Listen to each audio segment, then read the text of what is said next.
My name is David. I am 38 years old and live in Cedar Rapids, Iowa. I am about to tell you something that happened to me and my family about 15 years ago, shortly after we moved into an old house that we bought almost on impulse. I could never fully explain what we went through there, but what happened still gives me chills to this day, especially when I think about the sounds we heard. It all started in the summer of 2008. My wife, Lauren, and I had just had our first daughter, Emily. We wanted to move out of our small apartment in Des Moines and find something bigger, with space to raise our daughter and maybe expand the family in the future. It was during one of these house hunts that we found this property. It was an old house built in the 1950s with a spacious basement and a huge backyard, perfect for what we wanted. And the price seemed like a miracle. Much cheaper than other houses on the market. It seemed too good to be true, but we decided to go ahead with the purchase. On moving day itself, we started to notice a few strange things. While the movers were bringing the furniture down to the basement, one of them called me over. He pointed to an area in the floor that was covered by some old out-of-place boards. I assumed it was some kind of access panel for plumbing or something. My curiosity got the better of me, and by the end of the day, after we finished organizing everything, I grabbed a flashlight and went to take a look. The boards were nailed in place in a rather haphazard way, and I couldn't understand why. When I removed them, I found a hole dug into the floor. It wasn't very large, maybe 2 meters in diameter, but what caught my attention was a wooden staircase leading down into what seemed to be a tunnel. At that moment, I just thought it was some kind of old access point the previous owners had used, maybe for storing food or tools. It was dark down there, and the flashlight I had didn't help much, but I could see the tunnel stretched deeper than I expected. I told Lauren about it, and she immediately became uncomfortable. She's always been more superstitious than I am, and she suggested we cover it up as soon as possible. But since I had always been curious, I decided to leave it as it was. After all, it didn't seem dangerous, and I wanted to find out what else might be hidden in that house. I even thought about exploring the tunnel later, but with all the moving work, that got put off. For the first week, things were peaceful. We were busy with the move, organizing rooms and putting everything in place. But around the 4th or 5th night, we started hearing noises. We were in the living room, watching TV, when we heard a muffled sound coming from the basement. It sounded like someone was slowly walking down the stairs, one step at a time. At first, I thought it was just the house settling, since it was so old, and creaking and popping noises were normal. But the sound was more continuous than the usual creaks of wood. The fact that it was such a rhythmic noise made me get up from the chair and head to the basement. I thought it might be some animal that had gotten in, maybe a raccoon or a possum. I grabbed a flashlight and went down to check. When I pointed the light toward the hole, I didn't see anything. The tunnel was as silent as ever. I went back upstairs and told Lauren it was probably just our imagination. She was a bit scared, but I insisted everything was fine. After all, we hadn't seen any animals and the house was old. But that unsettling feeling remained, as though something was watching us. But it wasn't just our imagination. The next night, we heard it again. Now it sounded like the noise was coming directly from the hole, as if someone was walking up and down the wooden staircase. It was that distinct sound of wood creaking under weight. I ran downstairs, determined to catch whatever it was. But once again, there was nothing. The hole was empty, the staircase intact, and the tunnel as dark as always. At that moment, I began to wonder if there was a logical explanation for what was happening, but my mind couldn't come up with one. These noises started happening almost every night. The same pattern, slow steps, going up and down, as though someone was exploring the tunnel. Sometimes we would wake up in the middle of the night to that annoying creaking sound. I went down to the basement every night, trying to find any sign of life, any clue about what was making those noises, but the house seemed completely empty. One night, I decided to record the sound. I took my phone and set it to record while we stayed upstairs, waiting. And of course, the sound started again. When I listened to the recording the next day, I was horrified. It wasn't just the sound of the wood creaking. You could hear something else, a low, constant noise, like a murmur or a deep breath. I couldn't make sense of what I was hearing. I spent the whole day trying to convince myself it was just my imagination. But the sounds kept coming, night after night, without exception. That was when I started to get really worried. I called the previous owner of the house to ask about the hole in the basement, but he just laughed and said he had never seen it before. Maybe a neighbor did it before I moved in, he said, but I could tell from his voice that he was uncomfortable. He didn't want to talk about it anymore. That only added to my sense of unease. We decided to seal up the hole once and for all. I grabbed a bunch of cement and sealed everything. I thought that would fix the problem, but it didn't. Even with the hole sealed, the noises continued, and they got worse. Now it seemed like the sounds weren't just coming from the hole, but from the whole basement. The wood on the stairs, the walls. It was as though the entire structure of the house was creaking and murmuring. One night Emily started crying for no apparent reason. She was about 6 months old at the time, and she had never had trouble sleeping. When I went into her room, I saw she was staring fixedly at the door, as if she was seeing something. Lauren was terrified, and we decided to spend the night at my sister's house. When we returned the next day, the sound from the basement had stopped, but the feeling that something was wrong never went away. After that, we couldn't live there anymore. We sold the house for a price much lower than we had paid, just to get rid of it. The new owner? I never heard from them again. When I passed by the street months later, I saw the house was empty again, as if no one had stayed there for long. To this day, I wonder what was in that tunnel, and if anyone or anything is still going up and down that staircase in the basement. The memories of that house continue to haunt me, and the only thing I know for sure is that nothing in that place was normal. Whatever was in that tunnel, it was better off staying there. My name is Michael. I'm 42 years old, and I live in a small town called Elk Grove in Illinois. This story happened to me about 5 years ago, but even now I can't fully comprehend what it was. I've always been a skeptic, the kind of person who believes everything has a logical explanation. After that night, I'm not so sure about that anymore. It was just another Thursday, and I had just gotten home from work.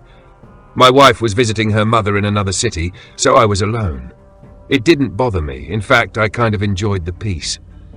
But that night, while I was sitting in the living room watching TV, I started hearing a strange sound coming from the basement. It was a dull noise, like spaced-out thuds. I thought it might be something to do with the plumbing since the house wasn't new, and plumbing issues weren't exactly uncommon.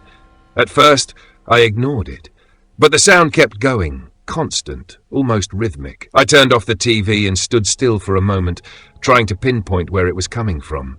It was definitely from the basement. I grabbed a flashlight and slowly descended the stairs.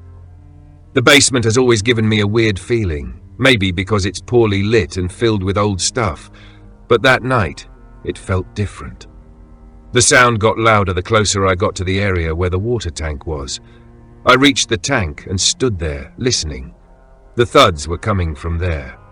At first, I thought maybe there was an animal stuck in the pipes, which seemed entirely possible considering the tank lid was old and worn. I decided to open it and take a look. When I lifted the lid, the smell that hit me was so strong that I almost vomited. It was a mix of rust and something I can only describe as rotten mud. The flashlight shook in my hand as I shined it inside. At first, I saw nothing but murky water, full of debris. But then I noticed something moving. Something that shouldn't have been there. It was as if a chunk of mud had moved, but in a deliberate way. My heart skipped a beat, but at the same time my curiosity kept me from running. I kept shining the light until I could see clearly. It was a face, a human face. I froze. It was impossible, but it was there. Its eyes were wide open, staring at me, and its mouth was open as if trying to scream, but no sound came out. It was completely covered in mud, except for its eyes and mouth. I don't know how to describe it, but it looked alive and at the same time, dead. The only thing I could do was take a step back, still holding the flashlight. The thuds stopped suddenly, and silence filled the basement. I don't know how long I stood there, staring at it. My mind was in complete panic mode. I thought about calling the police, but what would I say? There's a man in my pipes. It sounded ridiculous. I decided to close the lid and go back upstairs. My whole body was trembling, and I could feel sweat dripping down my face. I closed the basement door and shoved a cabinet in front of it, as if that would somehow protect me. I tried to calm myself down, but then the noise started again, louder this time, and not just from the basement. It was as if it was inside the walls, echoing through the house. I couldn't understand how that was possible. It was the same rhythm, the same thuds, but now it felt like they were everywhere. I grabbed my phone and thought about leaving the house, but something held me back. I'm not sure if it was fear or just sheer stupidity, but I stayed. I went into the bedroom and locked the door. I sat on the floor with my back against the bed, trying to think of what to do. The thuds got louder, like they were getting closer. Then suddenly I heard water running, coming from the bathroom next door. My instinct told me not to look, but once again, curiosity took over. I slowly opened the door and saw the shower faucet running, but the water coming out wasn't clean. It was thick, muddy, like the sludge from the tank. I shut the faucet off hard and went back to the bedroom, breathing fast. I decided I had had enough. I grabbed my wallet, keys and phone and left the house as fast as I could. I spent the night in the car, parked in front of a 24-hour store. I didn't sleep a wink. The next morning I came back with a plumber, telling myself everything could be explained. He checked the tank, the pipes, everything. He found nothing wrong except for the dirty water, which he said was common in older systems like mine. I stood there listening to him talk, but none of it made sense to me. The face I saw, the thuds, the mud, it all felt so real. Since that day, I've never heard those noises again. My wife came back, and life went back to normal, but something changed in me. I always glance at the basement with a weight on my chest, and I never opened that water tank again. If you're reading this, maybe you think I'm crazy, but I know what I saw.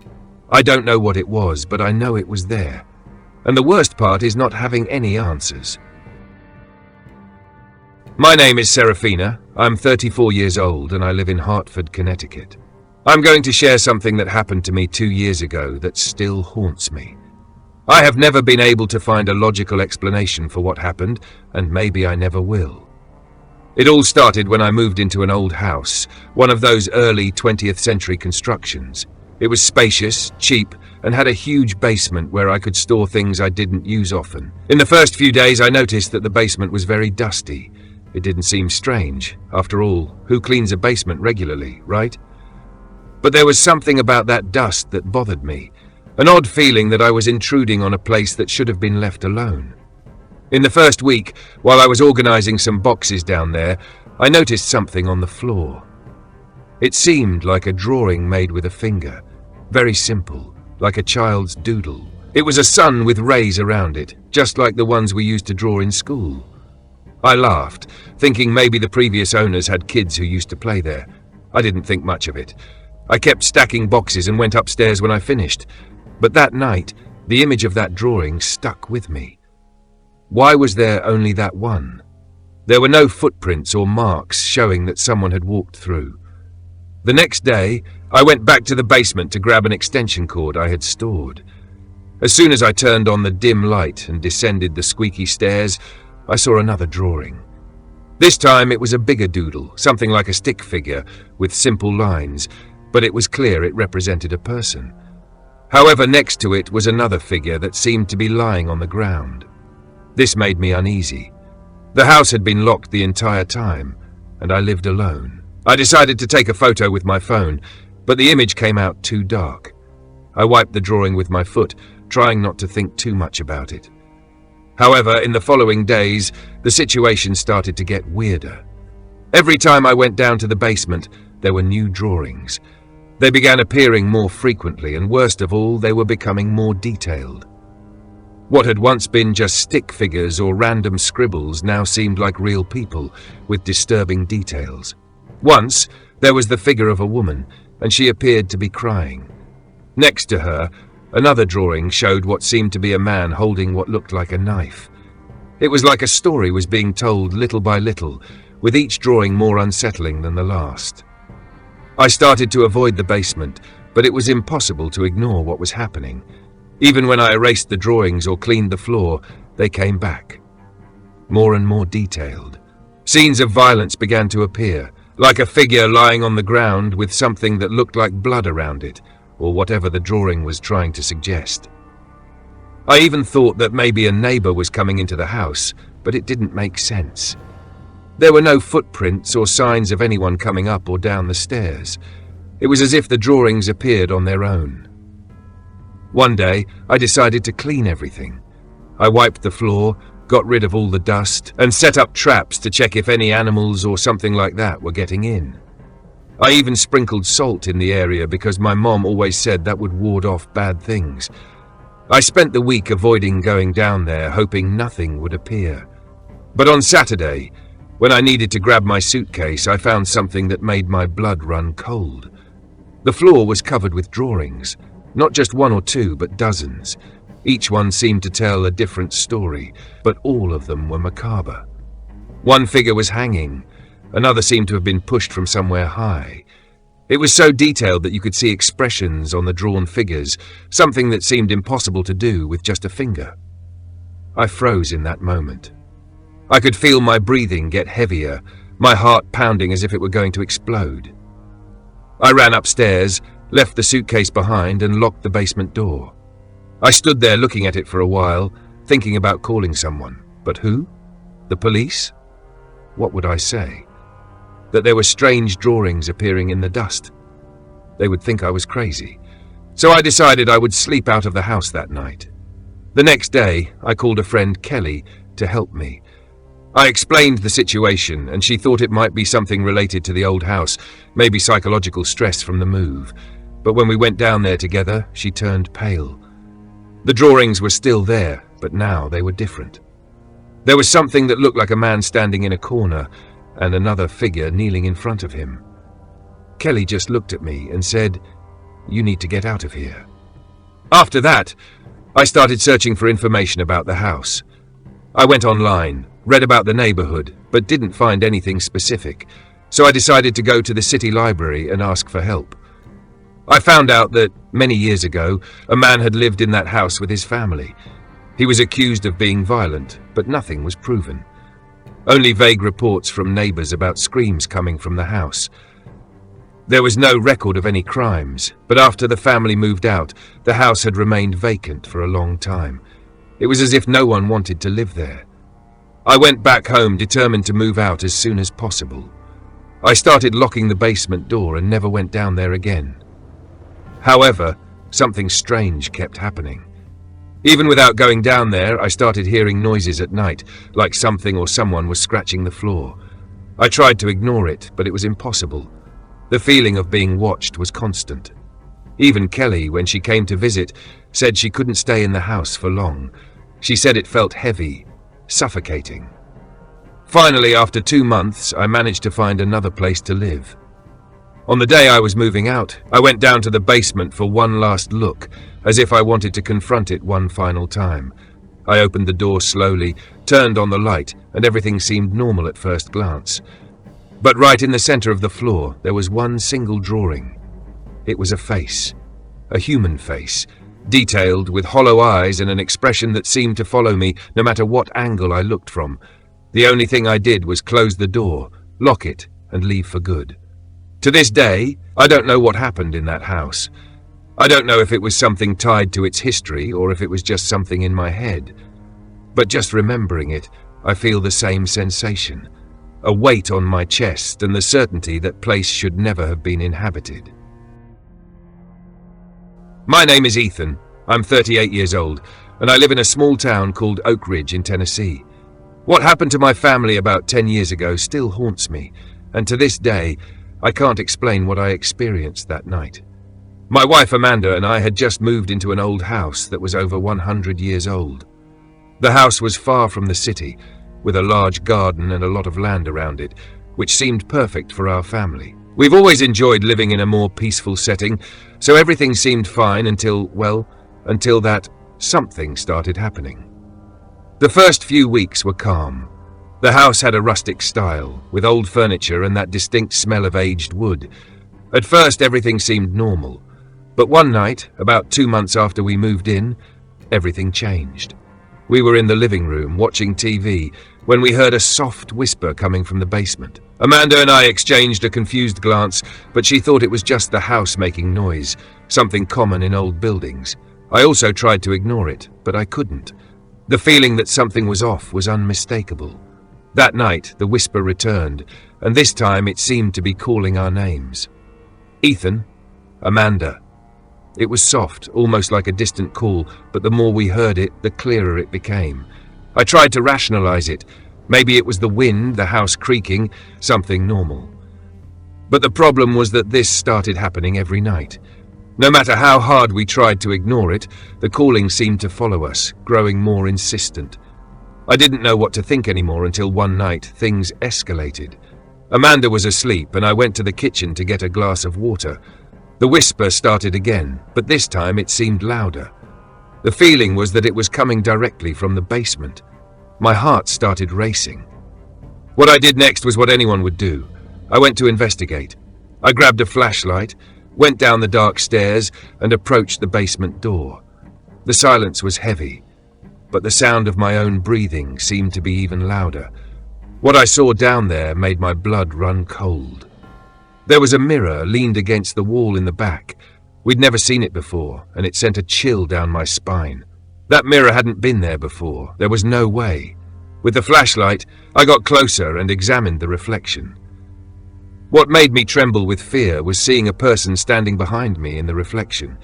It was a tall figure, dressed in old-fashioned clothes, but strangely clear, as if it was preparing to speak to me. I looked behind me quickly, but there was no one there. My body froze in terror. I started hearing that whisper again, but now it was clearer, more urgent. Ethan. I felt a weight on my shoulders like I was being watched, a suffocating sensation. My body reacted before my brain. I rushed up the stairs and ran back to the top floor.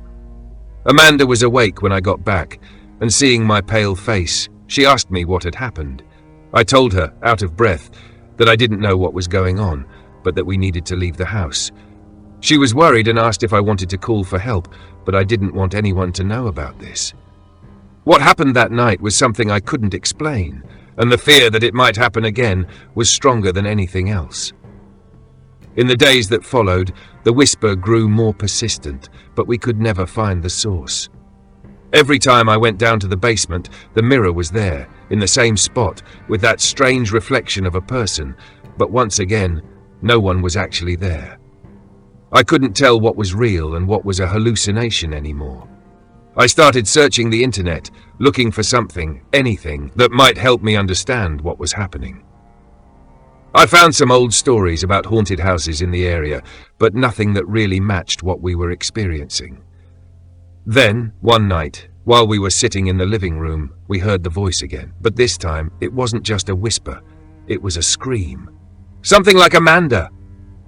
I didn't know if it was the fear or if I was starting to lose my mind, but the voice seemed even closer, as if it was in our living room. With each step I took, it felt like the house grew colder and the whispers only grew louder. I looked at Amanda and saw the panic in her eyes. We weren't alone there anymore. Something was watching us, and it felt too real to be just a coincidence. Weeks passed and the presence in the basement never disappeared. In fact, it seemed like something was waiting. Every time I went down, I could feel the presence of something I couldn't explain. Then, finally, one night, when I decided I had to face it all at once, the mirror disappeared. It just vanished. The wall was empty, with no sign of where it had gone. The whispering also stopped. I stood there for hours, looking for any clue, any trace of what had been going on, but there was nothing. Just silence. It was as if out of nowhere, everything had stopped. We never heard the whisper again. We never saw the reflection again. After that night, we never saw the mirror again, and the house became quiet once more. However, what happened during that time still haunts me. I don't know what really happened in that house, but the feeling that something was with us, waiting, is something I will never forget. I still can't understand what that was. To this day, when night falls, I feel a chill down my spine thinking about that night. What makes it even more unsettling is that, no matter how much I researched, I never found a clear explanation. I don't know if it was a supernatural phenomenon or just my mind playing tricks on me, but the fear that something is still there, waiting, never left me. To this day, I avoid going near that house. I know that if I return, the feeling of being watched will never go away.